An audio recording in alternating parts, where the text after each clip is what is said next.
छात्रों, आज हम हरिशंकर परसाई के द्वारा लिखित अपनी अपनी हैसियत नामक व्यंग रचना की चर्चा करेंगे।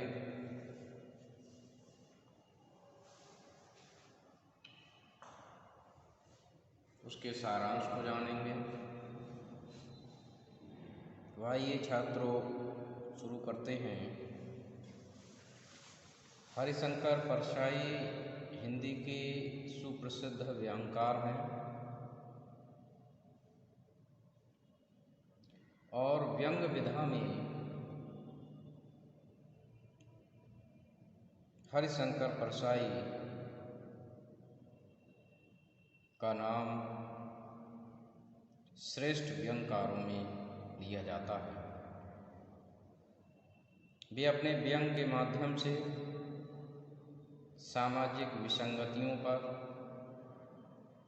करारा प्रहार करते हैं। अपनी अपनी हैसियत नामक व्यंग रचना में लेखक उन धनवानों की प्रवृत्ति पर व्यंग करता है जो अपने प्रियजनों की पुण्य स्मृति में उनके फोटो सहित बड़े बड़े विज्ञापन छपवाता है तथा फोटो के नीचे परिवारजनों के नाम, कंपनियों के नाम, फ़ोन नंबर सहित छपवाकर अपनी हैसियत का भोंडा प्रदर्शन करते हैं। इस व्यंग रचना का सारांश निम्न बिंदुओं के आधार पर समझ सकते हैं। नंबर 1, अखबार और विज्ञापन। नंबर 2, वंचित की संपूर्ण क्रांति। नंबर 4, लाला जी की पुण्य स्मृति का सच। नंबर 5, लाला जी की शोषक वृत्ति। और नंबर 6, अपनी अपनी हैसियत। तो हम इन बिंदुओं के आधार पर अपनी अपनी हैसियत के सारांश को समझने का प्रयास करेंगे। अखबार और विज्ञापन। हरिशंकर परसाई जैसे ही अखबार पर नज़र डालते हैं तो अखबार में वे ज़्यादातर जो खबरें देखते हैं उनमें भ्रष्टाचार, बलात्कार, अपराध, धरपकड़, लूटमार आदि के विज्ञापन अखबार में भरे पड़े हैं। इन खबरों को पढ़ने में लेखक को कोई रुचि नहीं है। अखबारों की खबरें इन्हीं सब बातों से भरी हुई हैं। अखबारों की खबरें भी काफ़ी हद तक नकारात्मक हो चली हैं। अच्छी खबरें देखने को मिलती ही नहीं हैं। और अखबार की इन खबरों को देखकर व्यंगकार यह सोचता है कि आखिर बुरी खबरों को छापने में अखबार वाले क्यों वरीयता देते हैं। लेखक ने अखबारों की प्रवृत्ति पर व्यंग किया है जो सकारात्मक और अच्छी खबरों को छापने के स्थान पर नकारात्मक और बुरी खबरें छापने में रुचि लेते हैं। इसमें लेखक की कोई रुचि नहीं है। वह इन समाचारों पर सरसरी नज़र डालकर दिल्ली के होटलों के विज्ञापन पढ़ने लगता है। उसके बाद अगला बिंदु है वंचित की संपूर्ण क्रांति।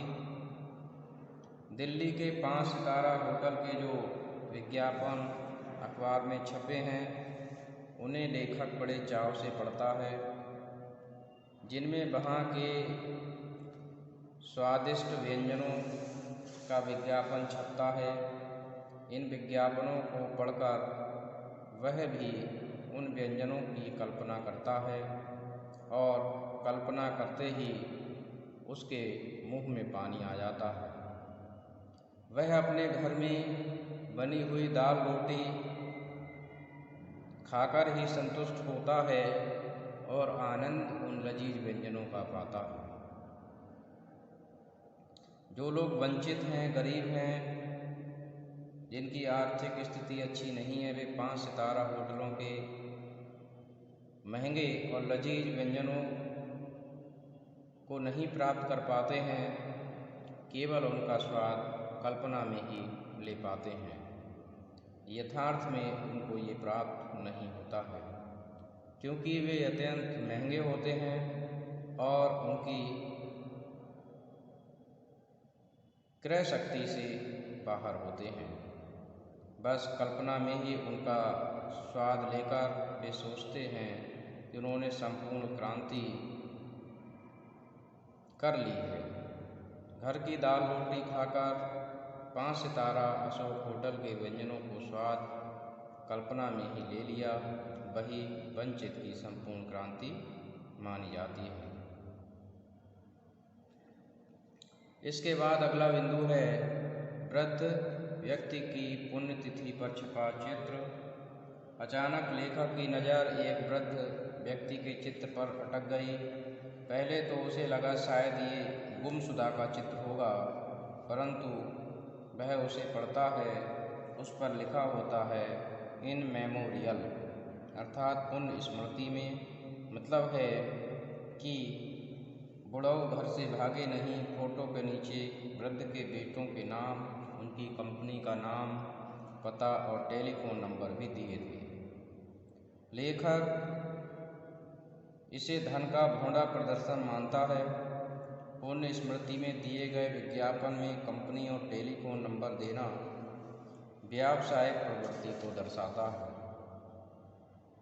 वस्तुतः यह फोटो उनके उत्पाद का विज्ञापन अधिक लगता है और लाला जी की स्मृति में कम। लोगों की व्यावसायिक प्रवृत्ति इतनी बढ़ गई है कि प्रियजनों की पुण्य स्मृति को भी विज्ञापन का रूप में प्रस्तुत करते हैं। तो इस पर भी लेखक व्यंग करता है। उसके बाद लाला जी की पुण्य स्मृति का सच, इस पर भी लेखक चर्चा करता है। लाला जी मरने से पहले कंपनी छोड़कर मरे थे, जो उनके बेटों को अच्छा खासा धन कमा कर दे रही थी। इसलिए उनके सुपुत्रों ने पुण्य स्मृति में इतना बड़ा फोटो कंपनी के नाम, टेलीफोन नंबर सहित छपवाई थी। लेखक कहता है कि बड़े लोगों के पिता का स्वर्गवास होता है, जबकि हम जैसे छोटे लोगों के पिता की मृत्यु होती है। मैं अपने पिता की याद में इतनी बड़ी फोटो विज्ञापन नहीं छपवा सकता, क्योंकि मेरे पिता धंधा जमा कर नहीं गए थे। लाला जी की फोटो के नीचे लिखा है who left for heavenly abode, वे स्वर्ग में रहने हेतु सिधार गए। यानी उनके बेटों का पूरा विश्वास है कि लाला जी स्वर्ग में ही गए हैं, ना तो नरक में गए हैं और ना ही उनका पुनर्जन्म हुआ है। ये तो सच है कि लाला जी उनके लिए धन वर्षा करने वाली कंपनी बनाकर न जाते तो ना तो पुण्यतिथि में फोटो छपता, ना उन्हें याद किया जाता। लेखक ये व्यंग करता है कि लाला जी की पुण्य स्मृति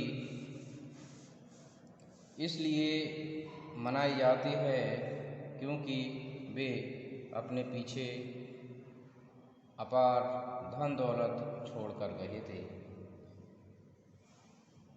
इसीलिए वे स्वर्गवासी कहे जाते हैं। यदि वे अपार धन संपत्ति छोड़कर नहीं जाते तो शायद वे स्वर्गवासी न होकर उनकी मृत्यु भी होती। उनके लिए ऐसे शब्द प्रयोग किए जाते।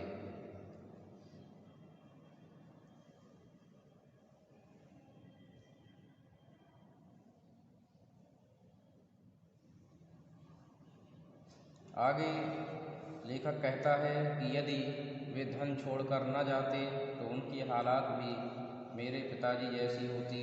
वे कब मरे थे उनका भी स्मरण मुझे नहीं है।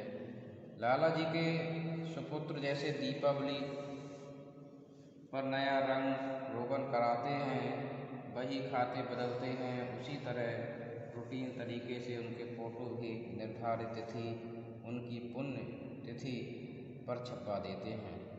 ये परंपरा का पालन मात्र है, इसमें उनके बेटों का कोई श्रद्धा भाव नहीं झलकता है। अगला बिंदु है लाला जी की शोषक वृत्ति, अर्थात लाला जी जो शोषण करते थे उससे संबंधित है।